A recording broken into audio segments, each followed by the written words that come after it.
Je n'oublierai jamais ce moment où Kevin, mon chef de projet, a présenté mon algorithme devant tout le comité de direction en prenant bien soin de ne jamais prononcer mon prénom.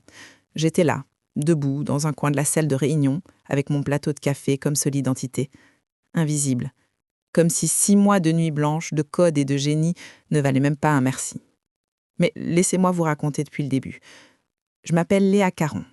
J'ai 24 ans et je viens du Nord, de cette région qu'on dit grise, mais qui pour moi a toujours été colorée par l'amour de mes parents. Nous vivons dans une petite fermette rénovée près de Roubaix. Rien de luxueux, mais c'est notre cocon, notre refuge. Papa c'est mon héros, ou plutôt c'était, jusqu'à ce jour de février 2023, ce jour où il est rentré à la maison avec ce regard éteint que je ne lui connaissais pas. 35 ans. 35 années de loyauté à l'usine d'Elpneu, sous-traitant de Michelin. 35 années à se lever à 5 heures du matin, à sentir le caoutchouc sur ses mains, à croire que son travail avait du sens. Et puis un matin, une simple lettre. Délocalisation en Roumanie, licenciement économique, 58 ans, et tout s'effondre. Je me souviens de maman qui pleurait dans la cuisine en essayant de cacher ses larmes. Je me souviens de papa assis sur le canapé, les épaules tombantes, qui murmurait « Qu'est-ce que je vais faire maintenant ?» C'est ce jour-là que j'ai dû prendre ma décision. J'étais en 2e année d'informatique à Lille. Je me débrouillais plutôt bien. J'adorais le code, les algorithmes, cette logique pure qui fait sens quand le monde autour s'écroule. Mais les frais de scolarité, le loyer étudiant, les transports, tout ça pesait lourd. Trop lourd pour des parents dont l'un venait de perdre son emploi. Alors j'ai arrêté. J'ai quitté Lille, j'ai rangé mes livres de programmation et je suis rentrée à la fermette. Pour aider, pour chercher du travail, pour être là. Ma timidité a toujours été mon boulet. Dans un amphi de 100 étudiants, je n'osais jamais lever la main. Lors des travaux de groupe, je faisais le travail, mais laissais les autres présenter. Je préférais l'ombre. C'était plus confortable, plus sûr. Alors quand j'ai vu l'annonce de Neurotech Solutions, une PME tech de Lille spécialisée dans l'intelligence artificielle pour la logistique, je me suis dit que c'était ma chance. Un stage de 6 mois, non rémunéré certes, mais avec possibilité d'embauche écrit en gros dans l'annonce. J'ai postulé, ils m'ont prise. Le soir où j'ai annoncé la nouvelle, maman a souri pour la première fois depuis des semaines. Papa m'a serré dans ses bras, en murmurant « Ma fille, je suis fière de toi ». Mais ma sœur, Charlotte, elle a eu une autre réaction. Charlotte a 3 ans de plus que moi. Avocate à Paris, appartement dans le Marais, costume de créateur. Elle a toujours réussi, toujours brillé. Et ce soir-là, au téléphone, quand je lui ai annoncé mon stage, elle a eu ce petit rire, ce rire que je déteste. Un stage non rémunéré à ton âge, Léa. Tu rends compte que j'avais déjà un CDI à 23 ans? Papa doit être tellement fier.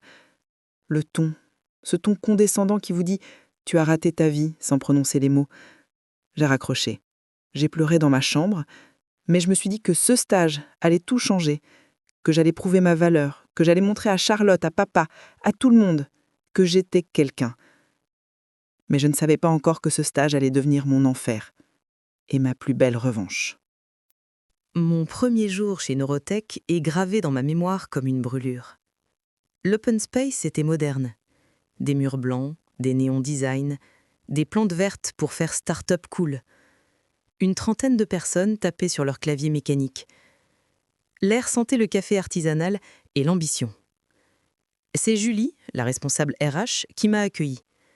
Elle m'a présentée à l'équipe lors de la réunion du matin. « Voici Léa, notre nouvelle stagiaire. » Pas de nom de famille, pas de « elle vient de l'école d'informatique de Lille », juste la stagiaire. Quelques regards distraits, des « salut » polis, et puis plus rien. C'est Kevin Blanchard qui dirigeait l'équipe technique. 36 ans, chemise Ralph Lauren retroussée sur les avant-bras, Apple Watch dernier cri, sourire de vendeur de voitures.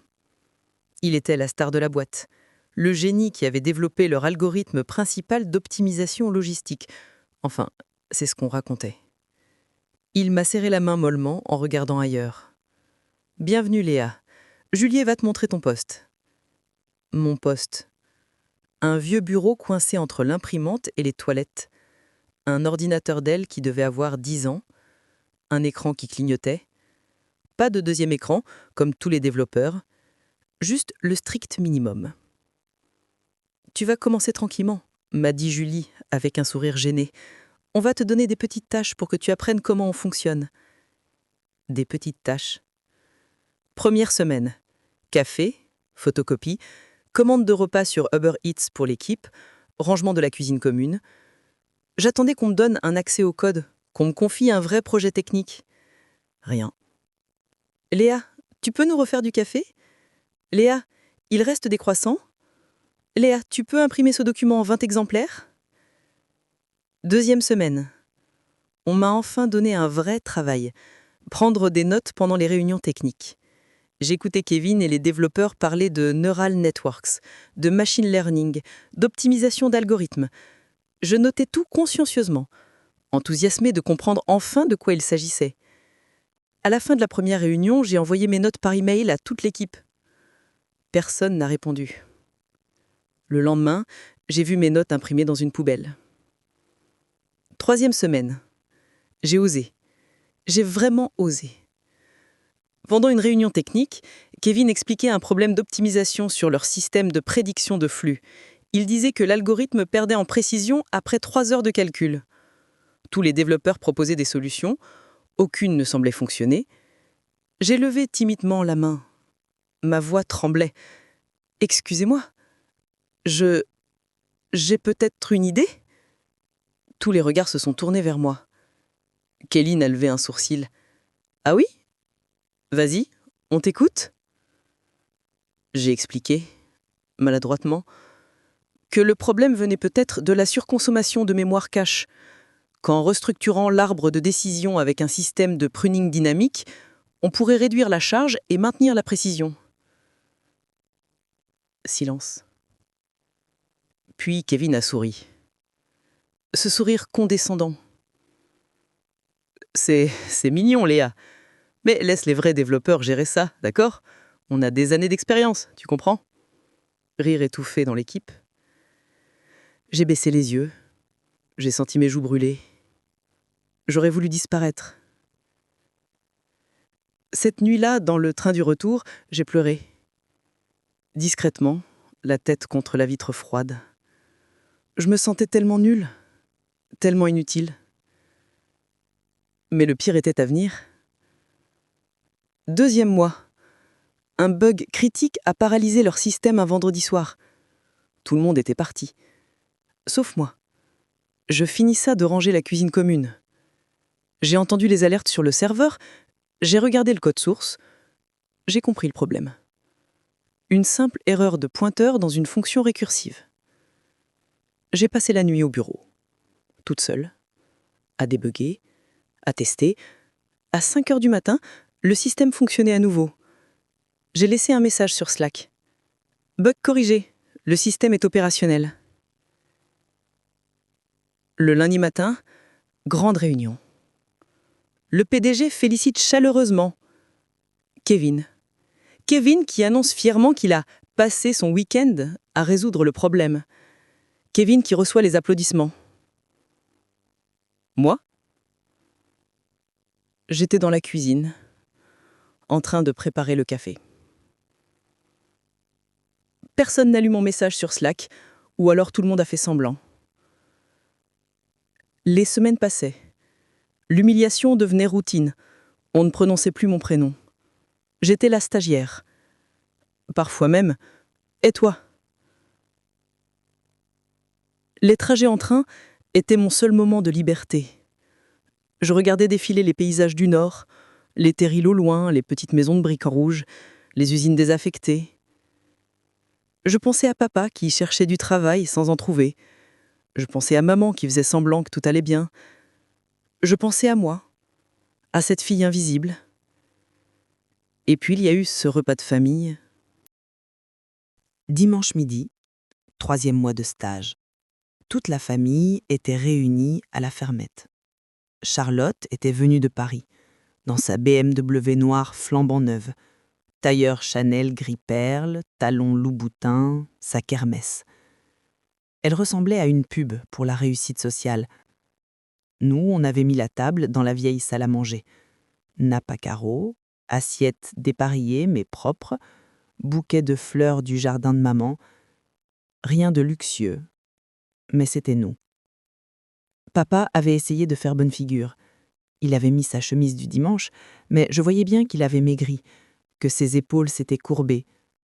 Le chômage le rongeait de l'intérieur. On était à peine assis que Charlotte a commencé. « Alors Léa, ton stage, il te garde ou pas ?» J'ai senti tous les regards se tourner vers moi. Ma tante Brigitte, mon oncle Marc, mes cousins, tous attendaient ma réponse. C'est trop tôt pour le dire. Il me reste encore 3 mois. Charlotte a souri, ce sourire. Mais il te paie au moins. Tu es rémunéré, j'espère. Le silence. Non, c'est un stage conventionné, mais il y a une promesse d'embauche à la fin. Une promesse. Elle a répété le mot comme si c'était une blague. Léa, les promesses en entreprise, ça ne vaut rien. Crois-moi, j'ai assez de clients qui se font avoir comme ça. Ma tante a rajouté, avec sa délicatesse habituelle. C'est vrai que toi, Charlotte, tu as tout de suite décroché un CDI après tes études, chez ce grand cabinet parisien, c'est ça ? Oui, Clifford et associés. Maintenant, je suis associée junior. On travaille sur des dossiers internationaux. Elle a continué à parler d'elle, de ses succès, de ses voyages d'affaires à Londres, à Bruxelles, de son appartement dans le Marais qu'elle venait d'agrandir. Moi, je baissais les yeux sur mon assiette. Je sentais le poids de la comparaison, de l'échec. Et puis, Charlotte s'est tournée vers moi. « Mais au moins, Léa, tu fais quoi concrètement dans cette boîte ? Du développement ?» J'ai hésité. J'assiste l'équipe technique. Je participe aux réunions, je prends des notes. Tu prends des notes. Son ton était cinglant. Donc, tu fais la secrétaire, en gros. Charlotte, maman avait haussé le ton. Ça suffit. Mais ma sœur n'en avait pas fini. Non, mais je dis ça pour son bien, maman. Léa, franchement, tu ne penses pas que tu mérites mieux ? Tu as fait 2 ans d'informatique quand même. Tu ne devrais pas être en train de coder plutôt que de servir le café. Comment elle savait pour le café ? Le silence était pesant. Papa a posé sa main sur la mienne. Léa fait de son mieux. On est fiers d'elle. Mais je voyais bien dans ses yeux qu'il était déçu. Pas de moi, de lui-même, de ne pas pouvoir m'offrir mieux, de ne plus être ce père protecteur qui subvenait aux besoins de sa famille.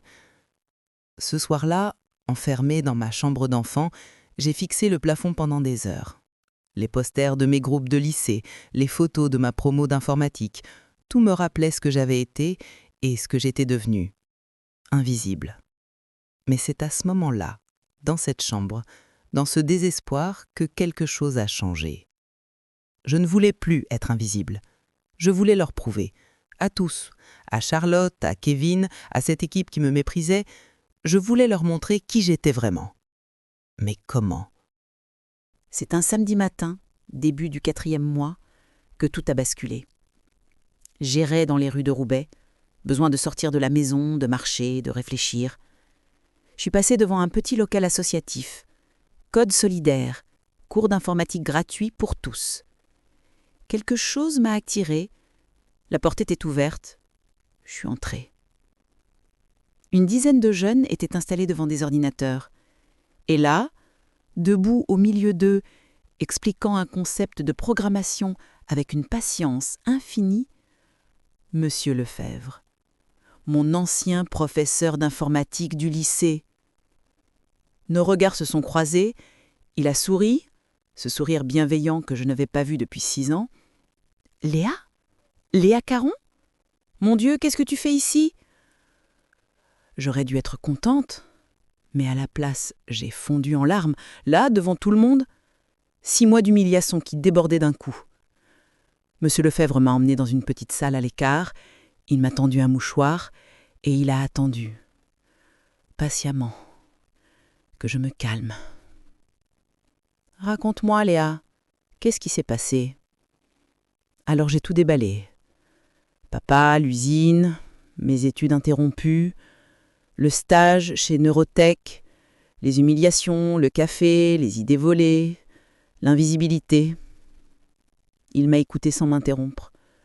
Ses yeux bleus si doux derrière ses lunettes. Et quand j'ai fini, il est resté silencieux un moment. Puis il a dit « Léa, tu te souviens de ton projet de fin d'année au lycée sur l'optimisation des réseaux neuronaux ?» J'ai hoché la tête. « Tu avais eu 19 sur 20. Et je t'avais mis 19 uniquement parce qu'on n'avait pas le droit de mettre 20. Tu étais la meilleure élève que j'ai jamais eue en informatique. Brillante, intuitive, créative.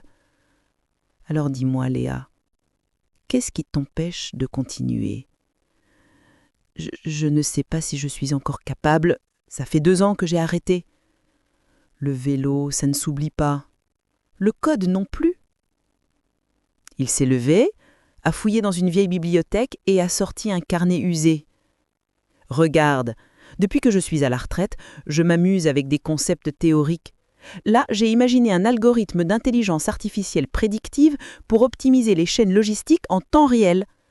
Sur le papier, ça pourrait révolutionner tout le secteur. Mais je suis trop vieux pour le développer. Et toi, tu travailles dans une boîte de logistique, justement, non ? » Il m'a tendu le carnet. J'ai parcouru les pages. Les schémas, les équations, les concepts, c'était génial, visionnaire. « Monsieur Lefebvre, c'est incroyable !»« Alors, développe-le, Léa. Prends ces notes et crée cet algorithme. Pour toi, pas pour eux. » Mais comment ? Je n'ai même pas le temps. La nuit, le soir. Tu as dit que tu rentrais chez toi à 18h. Tu as toute la soirée. Et je serai là pour t'aider, te guider. Viens tous les samedis ici. On travaillera ensemble. J'ai regardé ce vieil homme, ce professeur qui n'avait rien à gagner, qui me tendait la main sans attendre de retour. « Pourquoi vous feriez ça pour moi ?» Il a souri. « Parce que les génies méritent leur chance, Léa. Et parce que j'ai horreur de l'injustice. » Ce jour-là, je suis rentrée à la fermette avec le carnet serré contre ma poitrine et pour la première fois depuis des mois, j'avais de l'espoir. Ma vie est devenue double. Le jour, j'étais la stagiaire invisible chez Neurotech. Café, sourires forcés, humiliations avalées en silence. La nuit, j'étais une guerrière. Chaque soir, je rentrais à la fermette vers 19h. Je dînais rapidement avec papa et maman. Je montais dans ma chambre, j'allumais mon vieil ordinateur portable et je codais. Les concepts de Monsieur Lefebvre étaient brillants mais complexes. Il fallait traduire la théorie en lignes de code fonctionnel, créer l'architecture, les modules, les tests. C'était titanesque. Minuit, 2h du matin, 4h, je ne voyais plus le temps passer. Python, TensorFlow, algorithme de deep learning, optimisation de réseaux neuronaux. Je réapprenais, je révisais, je créais. Parfois, papa se réveillait. Il venait dans ma chambre. « Ma puce, il est 3h du matin, tu devrais dormir. »« Bientôt, papa, bientôt. » Il posait sa main sur mon épaule. « Qu'est-ce que tu fais exactement ?»« Je travaille sur un projet personnel, un algorithme. »« C'est important ?»« Oui, papa, très important. » Il hochait la tête sans comprendre vraiment, mais il me faisait confiance. Il voyait dans mes yeux cette détermination, cette flamme qu'il avait perdue. Tous les samedis, je retrouvais Monsieur Lefebvre à l'association. On passait des heures à décortiquer mon code. Il me challengeait, me posait des questions, me poussait dans mes retranchements. Et si tu restructurais cette fonction de cette manière ?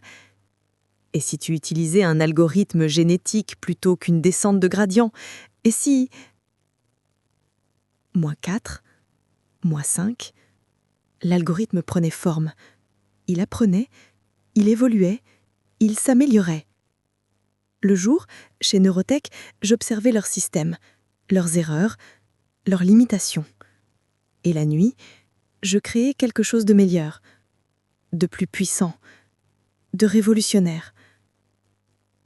Personne ne savait. C'était mon secret, ma revanche silencieuse qui se préparait. mais l'épuisement me rattrapait. Je dormais 3, 4 heures par nuit. J'avais des cernes violettes sous les yeux. Je maigris. Un soir, maman est entrée dans ma chambre alors que je pleurais de fatigue devant mon écran. « Ma chérie, qu'est-ce qui se passe? Pourquoi tu te fais ça? » Parce que je veux prouver que je vaux quelque chose, maman, que je ne suis juste pas bonne à faire le café. Elle s'est assise à côté de moi. Elle a pris ma main. « Léa, tu n'as rien à prouver. Pas à nous, en tout cas. On t'aime, peu importe ce que tu fais. » Mais Charlotte n'est pas toi, et toi, tu n'es pas Charlotte. Arrête de te comparer, ma fille. Mais je ne pouvais pas arrêter. C'était plus fort que moi, cette brûlure, ce besoin de montrer. Et puis, une nuit. Fin du 5e mois.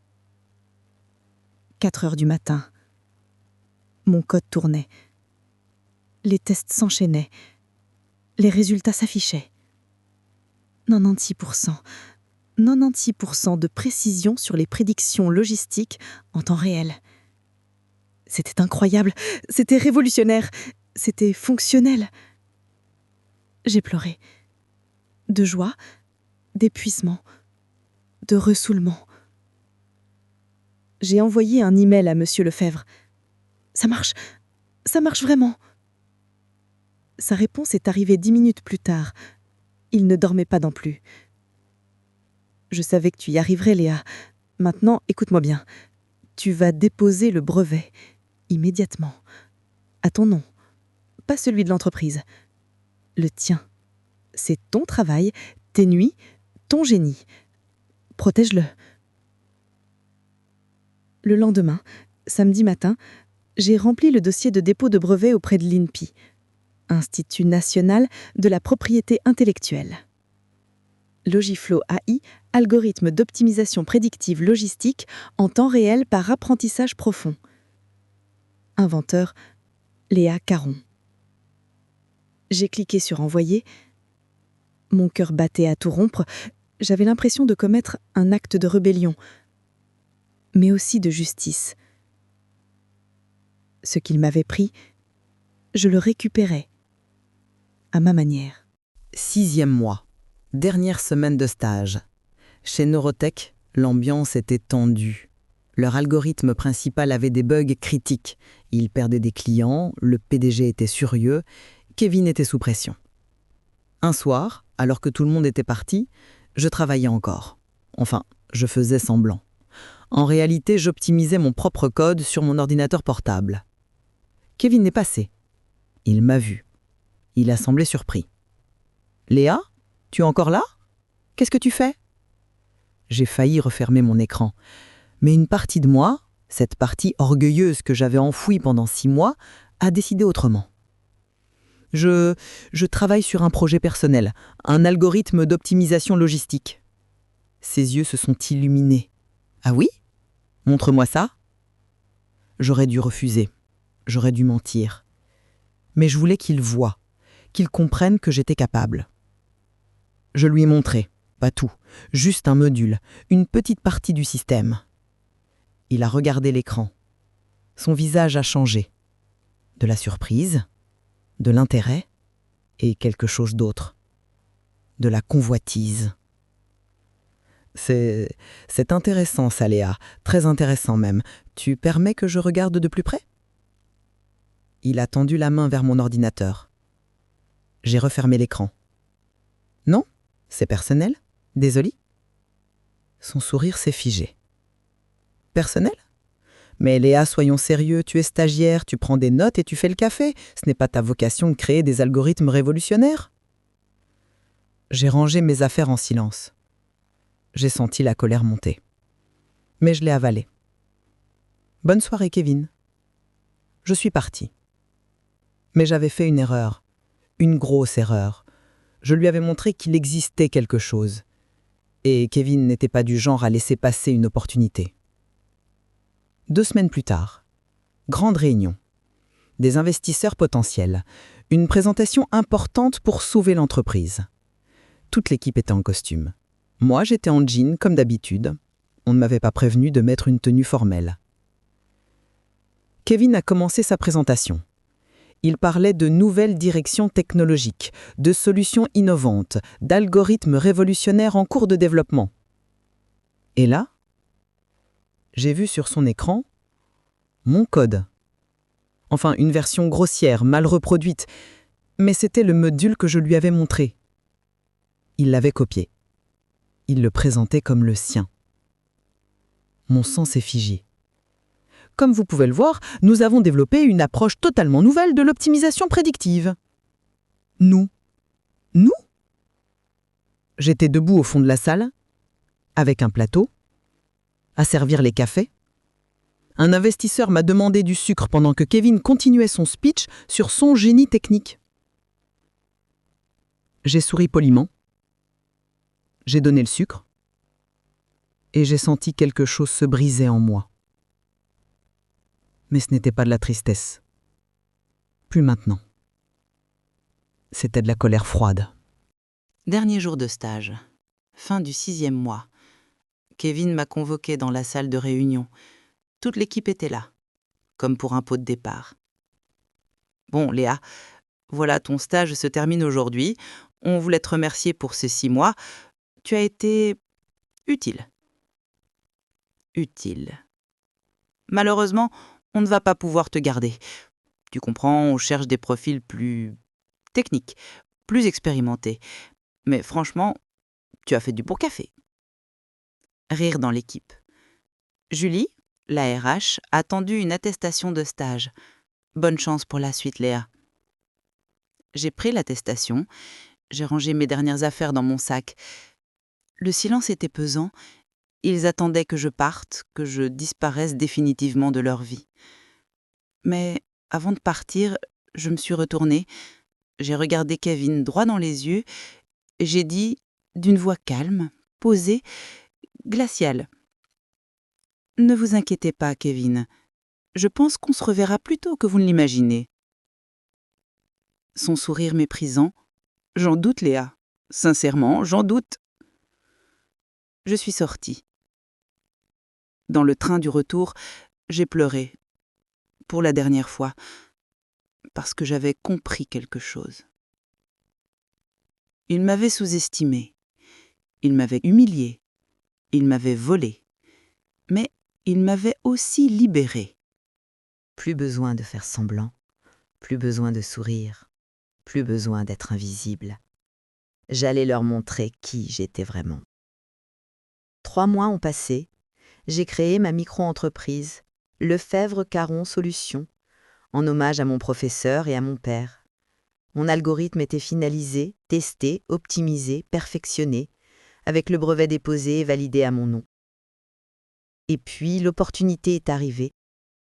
Loginor, un des plus gros groupes logistiques du nord de la France, lançait un appel d'offres national. Ils cherchaient une solution d'intelligence artificielle révolutionnaire pour optimiser leur chaîne d'approvisionnement.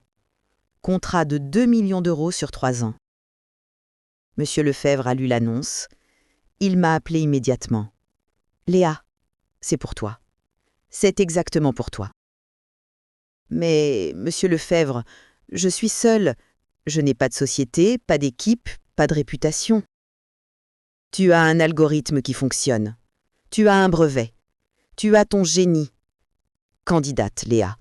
Ose. » J'ai hésité. Et puis, je me suis souvenue.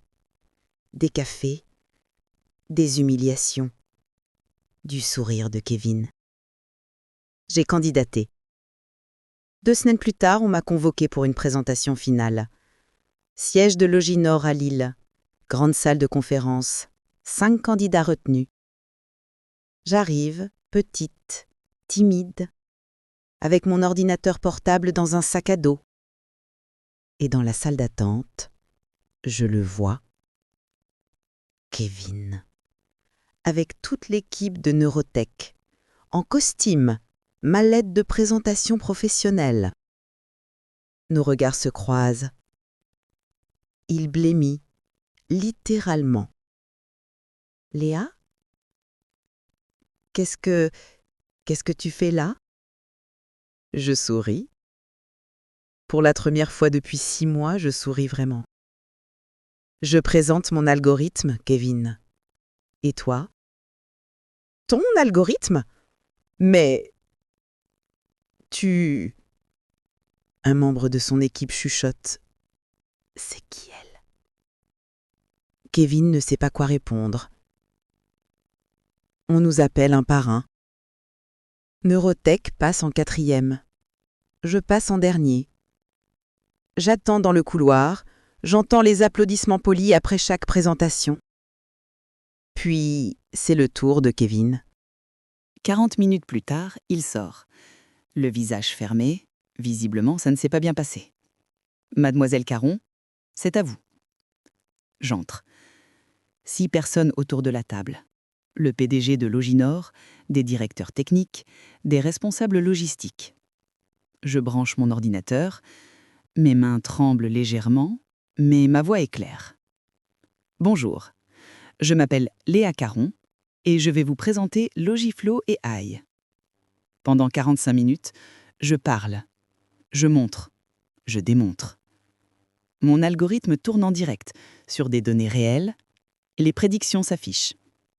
96% de précision, optimisation en temps réel, réduction de coûts de 32%.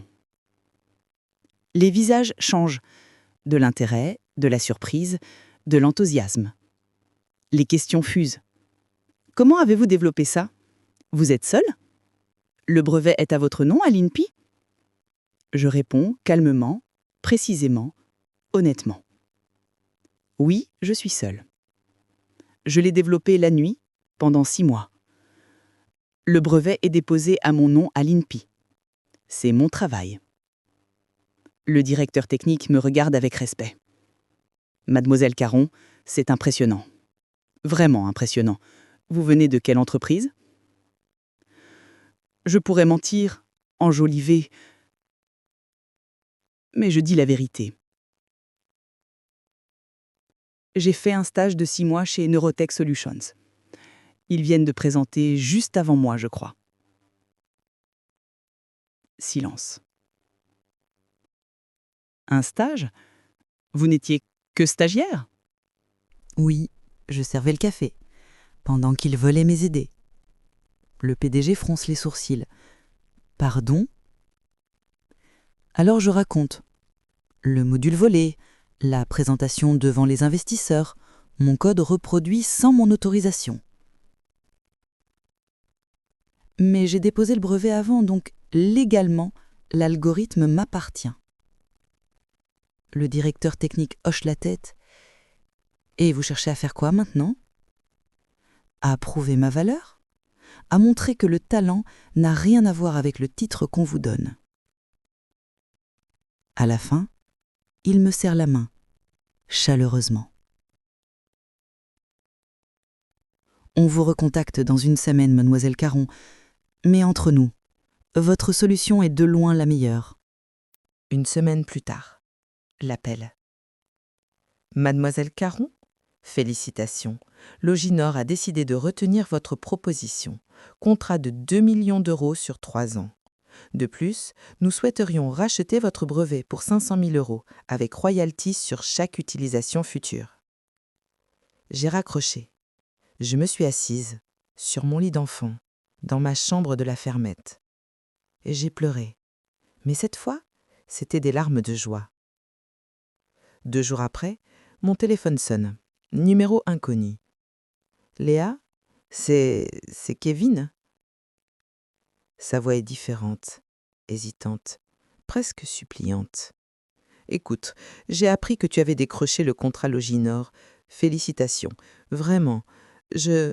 On pourrait peut-être collaborer? Neurotech traverse une période difficile et... Collaborer, Kevin? Je laisse le silence s'installer. Comme quand tu me demandais de faire le café pendant que tu volais mes idées? Comme quand tu présentais mon code comme le tien? Comme quand tu m'as viré en disant que je n'avais pas le niveau? Léa, j'ai fait des erreurs. Je le reconnais. Non, Kevin, tu n'as pas fait des erreurs. Tu as fait des choix. Et maintenant, tu vis avec les conséquences. S'il te plaît, on va mettre la clé sous la porte si certaines leçons se cachent, Kevin. Au revoir. Je raccroche et je souris. Le lendemain, je rentre à la fermette dans ma petite voiture d'occasion que je viens d'acheter. Une Clio bleue. Rien de luxueux, mais elle est à moi. Papa est dans le jardin. Il bricole la vieille grange qui menace de s'effondrer. Je descends de voiture, je le rejoins. Papa, j'ai quelque chose pour toi. Je lui tends un chèque. Il le regarde. Ses yeux s'écarquillent. Léa, c'est quoi ça? C'est pour rénover la grange, papa. Pour la maison, pour tout. C'est mon contrat. Je l'ai signé. Ses mains tremblent. Les larmes coulent sur ses joues. Ma fille, ma petite fille. Il me serre dans ses bras, fort, comme quand j'étais enfant. Maman sort de la maison. Elle voit la scène. Elle comprend. Elle nous rejoint. On pleure tous les trois dans le jardin. Le soir même, j'appelle Monsieur Lefebvre. Monsieur Lefebvre, ça a marché. J'ai décroché le contrat. Sa voix est émue. Je n'en ai jamais douté, Léa. Jamais. Sans vous, je n'y serais jamais arrivée. Non, Léa, c'est toi. Tout toi. Moi, je n'ai fait que te rappeler qui tu étais. Quelques jours plus tard, Charlotte m'appelle. Elle a vu l'article dans La Voix du Nord. Léa Caron, 24 ans, jeune entrepreneuse du numérique, décroche un contrat de 2 millions d'euros. Léa, Félicitations, je ne savais pas que je n'étais pas juste bonne à faire le café. Silence. Je suis désolée. Pour ce que j'ai dit, j'ai été méprisante? Condescendante? Oui, je suis désolée. Je pourrais être amère, mais je ne le suis pas. Charlotte, tu vois, le café, ça apprend la patience. Et la patience, c'est ce qui différencie ceux qui réussissent vite de ceux qui réussissent durablement. Elle ne sait pas quoi répondre. Prends soin de toi, Charlotte. Je raccroche. Sans rancœur. Juste avec la satisfaction d'avoir prouvé. Aujourd'hui, 18 mois après mon dernier jour chez Neurotech, je dirige une équipe de 8 personnes. Des développeurs brillants que je traite avec respect. Toujours. Mon algorithme équipe 15 entreprises en France. On me sollicite de partout. Papa a rénové la grange. Il a même lancé un petit projet de maraîchage bio. Il a retrouvé le sourire, la fierté. Maman est heureuse. Elle me dit souvent « Je savais que tu y arriverais, ma chérie. » Et moi, j'ai retrouvé ma voie. Mais ce que je n'oublierai jamais, c'est cette sensation d'invisibilité. Ces regards qui traversent sans voir, ces humiliations qui sculptent en silence. Ces sourires méprisants qui vous disent que vous ne valez rien, parce que c'est dans cette ombre, dans ce silence, dans cette invisibilité, que j'ai forgé ma lumière. Et vous, qui m'écoutez en ce moment, de quelle région nous écoutez-vous? De quel pays? Parce que j'aimerais savoir où voyagent ces histoires d'invisibles qui deviennent visibles. Dites-le nous en commentaire. Parce que peut-être, vous aussi, vous êtes dans l'ombre en ce moment. Et peut-être, vous aussi, vous préparez votre lumière. Pour conclure mon histoire, on me demande souvent « Léa, tu ne regrettes pas ces 6 mois d'enfer ?» Et je réponds toujours la même chose. Non, parce que c'est l'invisibilité qui m'a rendue invincible. Quand personne ne vous regarde, vous êtes libre. Libre de créer, libre de rêver, libre de bâtir dans l'ombre ce que vous révélerez en pleine lumière. Ils m'ont sous-estimé? Parfait, c'était mon avantage. Ils m'ont humilié? Merci, ça m'a donné la rage de réussir. Ils ont volé mes idées? Tant mieux, ça m'a appris à protéger mon travail. Mais j'ai appris 3 leçons que je veux partager avec vous. Première leçon, documentez votre génie. Brevet, email, capture d'écran, Preuve, votre travail est votre trésor. Protégez-le, toujours. Deuxième leçon, cherchez les vrais mentors. Monsieur Lefer n'avait rien à gagner, mais il croyait en moi. Ces personnes existent, dans les associations, dans les écoles, dans votre entourage. Trouvez-les, écoutez-les. Troisième leçon, la meilleure vengeance, c'est votre succès. Pas la destruction de l'autre, pas la haine, pas l'amertume, mais votre propre élévation. Kevin a coulé? Ce n'est pas moi qui l'ai coulé, c'est son arrogance, son mépris, sa médiocrité. Moi, je me suis juste élevé. Alors, si vous êtes dans l'ombre aujourd'hui, si on vous traite comme invisible, comme moins que rien, si on vous demande de faire le café alors que vous rêvez de changer le monde, souvenez-vous de moi. Souvenez-vous que la discrétion n'est pas de la faiblesse, c'est parfois la stratégie des géants en devenir. Parce qu'un jour, ils vous verront. Et ce jour-là, ils regretteront de ne pas vous avoir regardé plus tôt. Ici, les vérités coupent plus fort que les armes, parce que parfois, le silence prépare le plus beau des fracas. Merci de nous avoir écoutés. Et nous vous donnons rendez-vous dès demain pour un nouveau récit. Si vous avez aimé, n'oubliez pas de nous donner un pouce en l'air. Et un abonnement à notre chaîne serait très apprécié pour nous permettre de continuer dans cette voie et vous offrir toujours de plus belles histoires. À très bientôt.